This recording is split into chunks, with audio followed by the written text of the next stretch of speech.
తమకు బలం లేని అసెంబ్లీలో వైసీపీ సభ్యులు కనిపించడం మానేశారు. అయితే తమకు మెజారిటీ ఉన్న మండలిలో మాత్రం మంటలు రేపుతున్నారు. రోజుకో ఇష్యూతో అధికార పక్షంపై విరుచుకుపడుతున్నారు. వాగ్యుద్ధం తర్వాత వాకౌట్ అధ్యక్ష అని అంటున్నారు. మాటలతో నాకౌట్, చివరికి వాకౌట్. మండలిలో వైసీపీ వ్యూహం ఇదేనా? మొదట సోషల్ మీడియా పోస్టులు, సోషల్ మీడియా కార్యకర్తల అరెస్టులపై మండలిలో వైసీపీ టీడీపీ మధ్య ఓ రేంజ్లో సమరం. ఆ తర్వాత బడ్జెట్ పద్దులపై హద్దులేని సమరం. ఆ తర్వాత లేటెస్ట్ గా శాంతి భద్రతలపై డిషం. అసెంబ్లీలో అబ్సెంట్, మండలిలో ప్రెజెంట్ అంటున్న వైసీపీ పెద్దల సభలో వార్ అండ్ వాకౌట్ వ్యూహంతోనే ముందుకు సాగుతోంది. తాజాగా మండలిలో విపక్ష వైసీపీ, అధికార టీడీపీ మధ్య మరోసారి మాటల మంటలు చెలరేగాయి. లా అండ్ ఆర్డర్ పై ఇరుపక్షాల మధ్య డైలాగుల డైనమైట్లు పేలాయి. వైసీపీ హయాంలో శాంతి భద్రతలు కరువయ్యాయంటూ హోంమంత్రి అనిత చేసిన కామెంట్స్ కు వైసీపీ సీనియర్ నేత బొత్స కౌంటర్ ఇచ్చారు. మీ ప్రభుత్వంలో డిప్యూటీ సీఎం కూడా శాంతి భద్రతలు లేవన్నారంటూ ఆయన గుర్తు చేశారు. దీంతో క్లౌడ్ కిచెన్ బిజినెస్ ద్వారా 6 లక్షలు సంపాదిస్తున్నారు శైలజ గారు. మీరు వారి నుండి నేర్చుకోవడానికి ఇప్పుడే ఫ్రీడమ్ యాప్ ని డౌన్లోడ్ చేసుకోండి. సభ మరోసారి దద్దరిల్లిపోయింది. ఆ తర్వాత వైసీపీ సభ్యులు సభ నుంచి వాకౌట్ చేశారు. ఈ రోజుకి కూడా మహిళల భద్రత విషయంలో ఈ గవర్నమెంట్ స్టాండ్ అయి ఉన్నాం. మేజర్ పార్టీ మహిళల రక్షణ విషయంలో పెట్టుకున్నాం.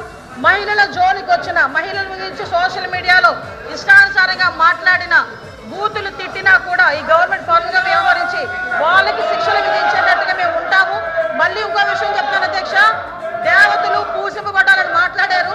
నేను ఒకటే మాట్లాడుతున్నా, జగన్మోహన్ రెడ్డి తల్లికి చెల్లికి బాబాయ్ కూతురైన ఆ చెల్లికి కూడా అన్యాయం జరిగిన ఈ రోజు మేము నుంచుంటామని మీ అందరికీ కూడా తెలియజేసుకుంటాం అధ్యక్ష.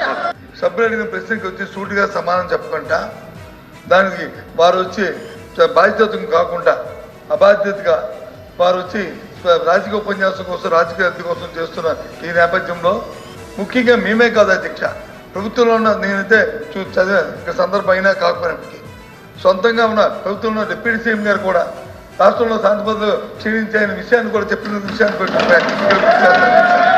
ఈ నేపథ్యంలో ఈ ప్రశ్నకు సరైన సమాధానాన్ని ప్రభుత్వం రాకుండా దాన్ని రాజకీయ చేయాల ఉద్దేశంతో వారు ఇచ్చిన సమాధానానికి నిరసనగా మేము వచ్చి ఈ ప్రశ్నకి వాకౌట్ చేస్తాం అధ్యక్ష. అంతకు కొద్ది రోజుల ముందు బడ్జెట్ పై ఏపీ మండలిలో హాట్ చర్చ కాస్త రచ్చకు దారితీసింది. బడ్జెట్ కేటాయింపులపై వైసీపీ సభ్యుల విమర్శలు, ఇరుపక్షాల రన్నింగ్ కామెంటరీతో గందరగోళం నెలకొంది. ఉద్యోగాలు ఇవ్వకపోతే 3,000 రూపాయలు నిరుద్యోగ భృతి అన్నారు. 12 నెలలకి తీసుకుంటే 7,200 కోట్లు అవసరం. అది కూడా దాని గురించి రూపాయి కూడా ఒక పైసా కూడా ఇందులో విధాల్సిన పరిస్థితి మనం చూసాం అధ్యక్ష. Job calendar running commentary correct కాదు, క్యాలెండర్. ఇంకో ముఖ్యమైన విషయం చెప్తాను అధ్యక్ష, ఈ రాష్ట్రంలో ఉన్న ప్రభుత్వ ఉద్యోగుల పరిస్థితి మింగలేక కక్కలేక అన్న పరిస్థితిలో ఉంది అధ్యక్ష. ప్రభుత్వం అధికారంలోకి రాగానే 1వ నెల జీతం ఇస్తామన్నారు అధ్యక్ష. ఇక అంతకు ముందర ఏపీ శాసన మండలిలో సోషల్ మీడియా పోస్టులు, అరెస్టులపై చర్చించాలని వైసీపీ వాయిదా తీర్మానం ఇవ్వడంతో అధికార విపక్షాల మధ్య వాగ్యుద్ధం చెలరేగింది. మీరు వేరే ఫార్మాట్ లేదా ఉంటారండి, ఈ వాయిదా తీర్మానం అయిపోయింది, క్వశ్చన్ స్టార్ట్ అవుతుంది. మీరు వేరే ఫార్మాట్ లో రండి. వాయిదా తీర్మానం తిరస్కరించిన తర్వాత దాన్ని అలౌ చేయడం జరగదు.